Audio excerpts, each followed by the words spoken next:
خدا لعنت کنه، خدا نبخشد کسی رو که دوربین رو گذاشت رو موبایل، خدا نبخشد کسی که اینستاگرام رو اختراع کرد، فیسبوک رو اختراع کرد. زندگی بشر نابود شد.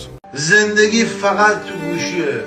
نه موقع شام دیگه میشینن دوره هم صحبت میکنن، نه دیگه میرن بغل بچه میگیرن بخوابن براش کتاب داستان بخونن.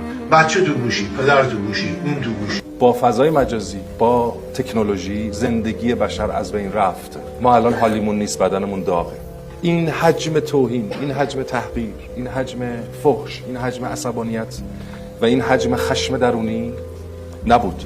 جوونا راحت‌تر زندگی می‌کردن، محترم‌تر بود زندگی هامون. اینقدر همه چی خصوصی، الان اون روسریش میره عقب، تمام ایران راجبش حرف میزنن. آرزوی من اینه سوشال مدیا تمام بشه برای همیشه. خدا وکیلی اینو من دارم میگم، نه برای خودم، نه برای تو، برای نسل